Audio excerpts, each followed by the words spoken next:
भारत की राजधानी दिल्ली में और दिल्ली के श्री गुरु रविदास विश्राम धाम मंदिर में साईं सहारा अपना घर ट्रस्ट की ओर से एक मेडिकल कैंप का आयोजन किया गया।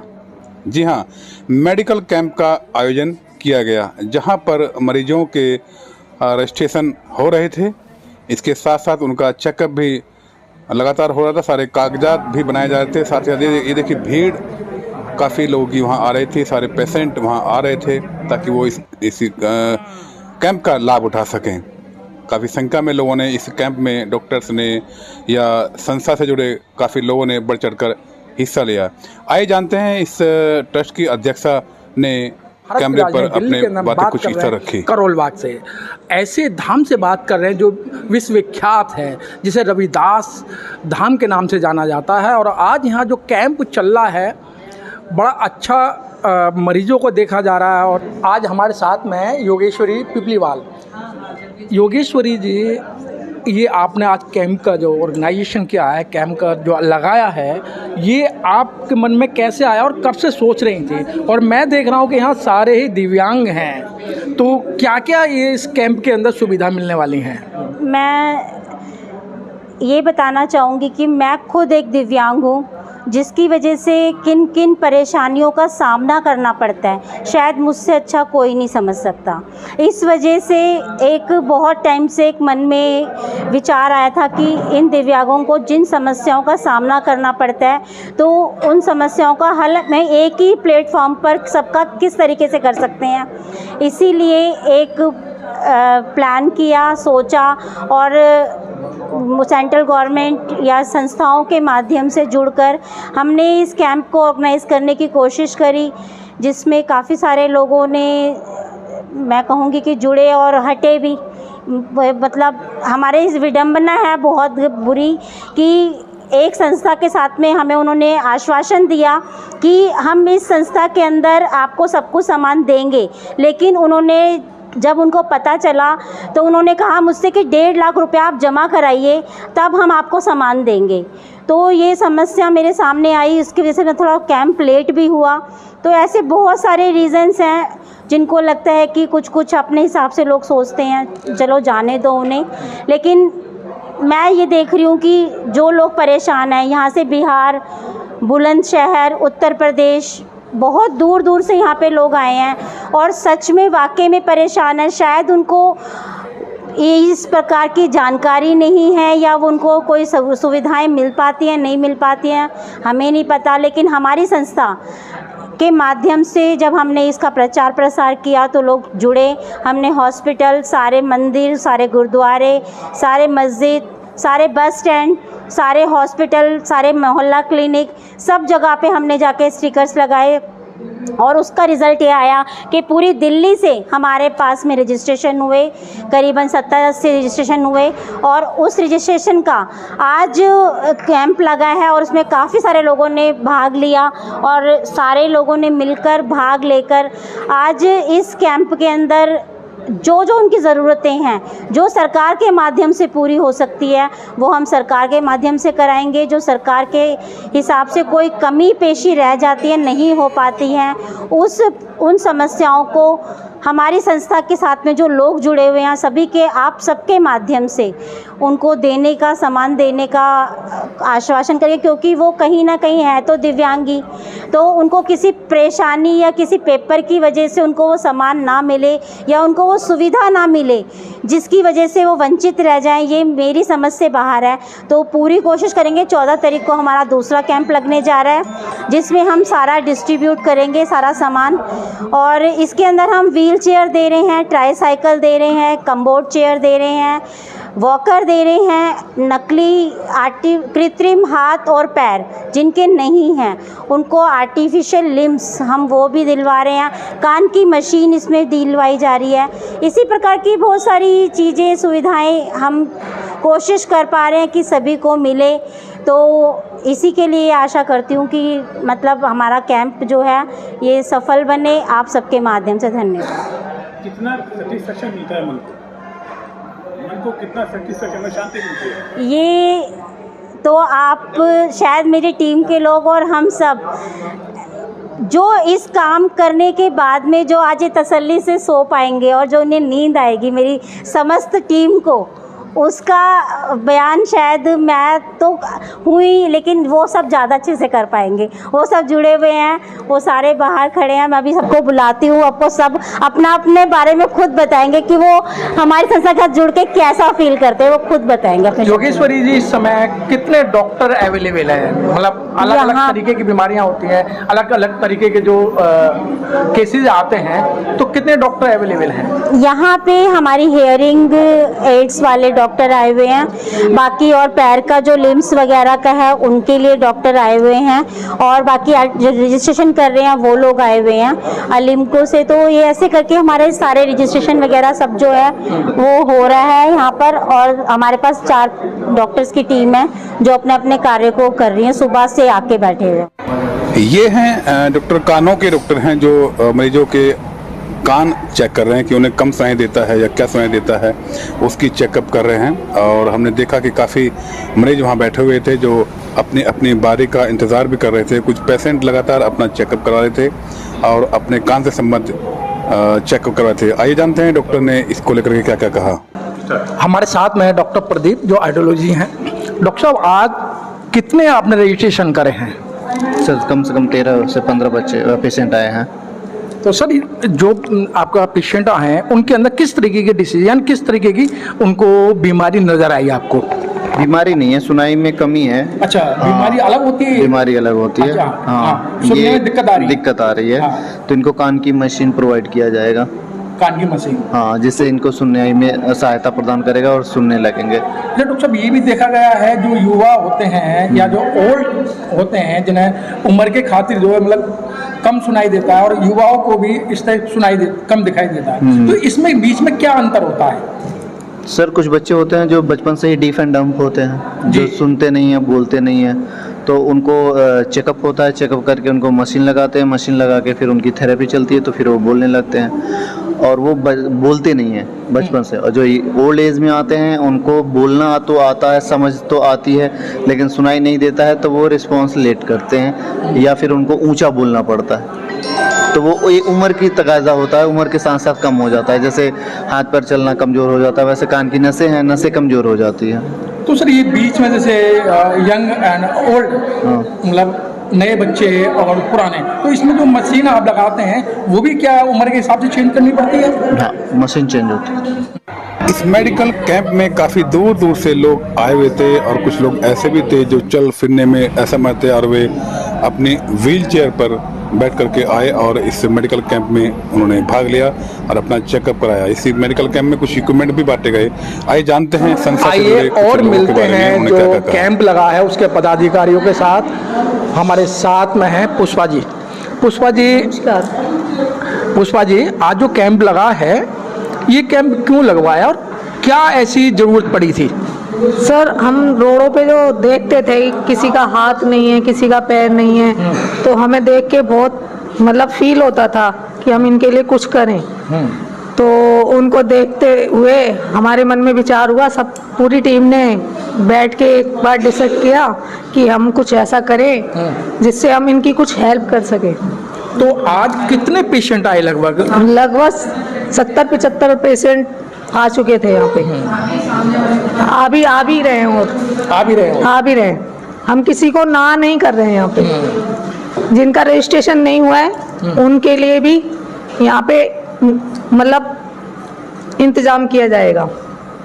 रितु जी, आप यहाँ बहुत समय से काम कर रही हैं, संस्था में काम कर रही हैं, तो देखा जाता है कि आजकल जब हम घर से निकलते हैं बड़े खुश निकलते हैं, लेकिन जब हम रोड पे चलते हैं हम देखते हैं कि किस तरीके से लोग अपना गुजर बसर कर रहे हैं कि रोडों पे भीख मांगते हुए, हैंडीकैप मांगते हुए। तो ये आपके मन में कैसे विचार आया कि एक कैंप का प्रोग्राम किया जाए? सर, जैसे आपने बताया कि हम जैसे घर से बाहर निकलते हैं तो लोग हमें दिखाई दे जाते हैं, तो बहुत दुख होता है देख करके। तो हमने टीम बनाई और सोचा कि इन लोगों के लिए कुछ किया जाए, तो इसीलिए ये कैंप लगाया गया है कि इनको कुछ सेवा हम दे सकें इनको।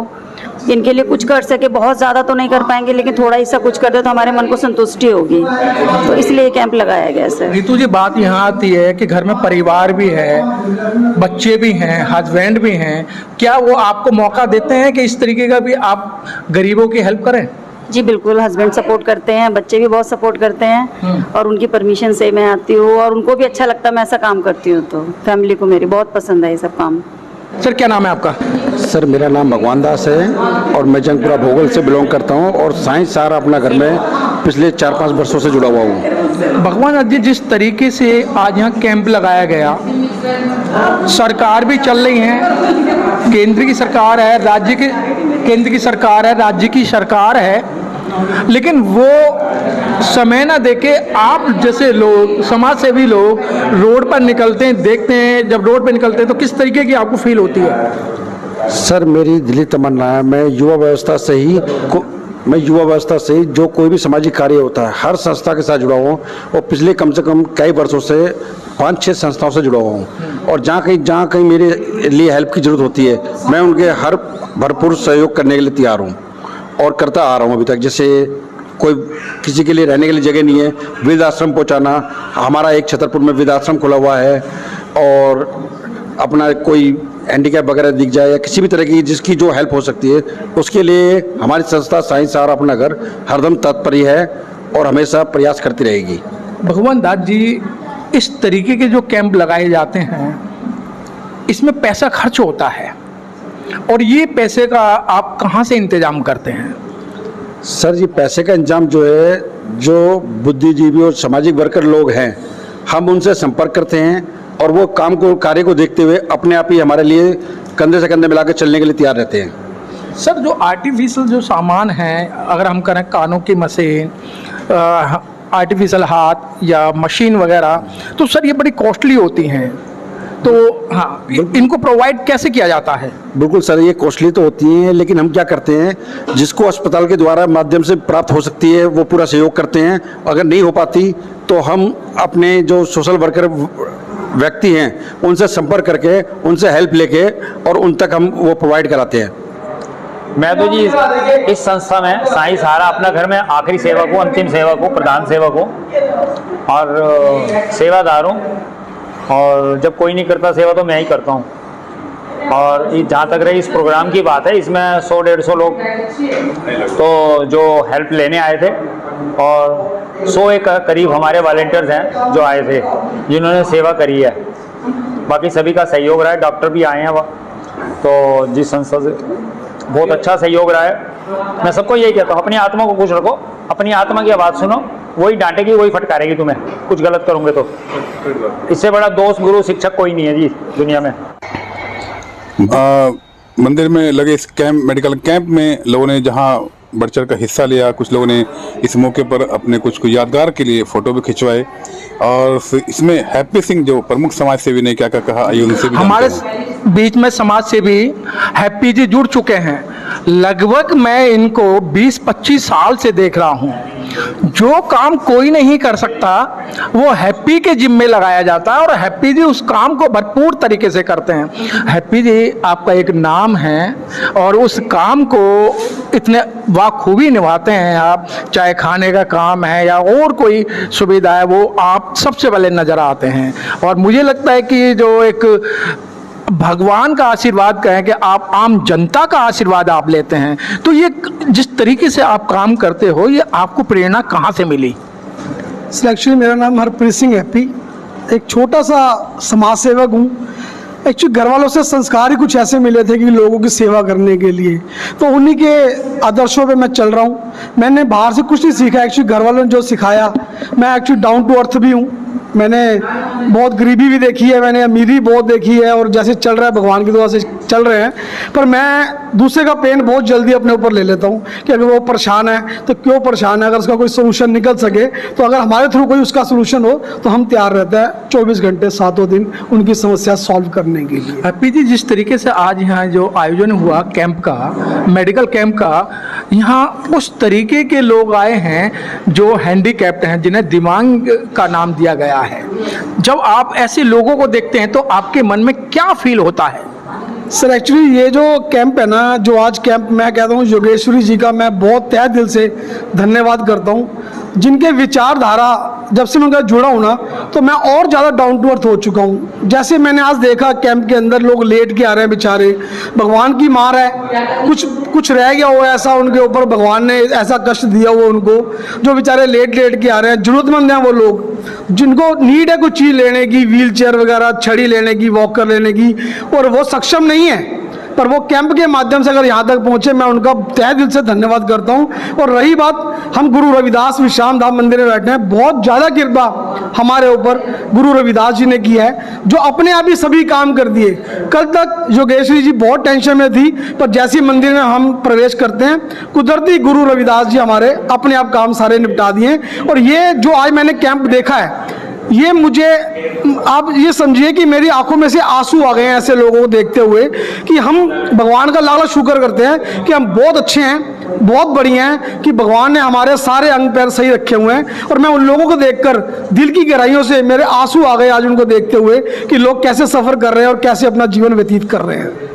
हैप्पी जी, आप इतना बड़ा काम करते हैं, आप अगर घर से भी बाहर निकलते हैं तो आपकी परिवार से सीधा मेरा सम्मान, आपकी जो पत्नी है, आपके बच्चे हैं, उनका आपके साथ क्या रवैया है? सर एक्चुअली फैमिली का रवैया तो सबसे पहले होता है जी। कि सबसे पहले फैमिली, बाद में बाहर के लोग। पर मैंने अपनी फैमिली को अपने रंग में ढाल लिया है, ये मेरी हिम्मत है सर, कि उनको पता है कि हैप्पी ने जो करना है वो करना है, कहीं जाना है तो उसने जाना है। वो मेरे फैमिली में ऐसी कोई बात नहीं। और मैं अपने बच्चे, ये मेरा बेटा है, ये मेरी मिसेज है, मैं इनको भी उसी राह पे चलवा रहा हूँ कि जैसे मैं चल रहा हूँ वैसे आपने सेवा करनी है लोगों की, और करते रहना है।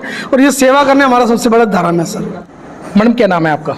हाँ, शीतल कौर। शीतल कौर। शीतल कौर जी, हैप्पी जी अधिकतर घर से बाहर रहते हैं, समाज सेवा करते हैं, तो ये आपको समय देते हैं या नहीं देते, और देते हैं तो कितना समय, परिवार को कितना समय देते हैं? जो भी समय देते हैं हमें, हम यही कहते हैं कि वाहिगुरु जी इतनी मेहर करना कि कोई भी इंसान भूखा ना सोए।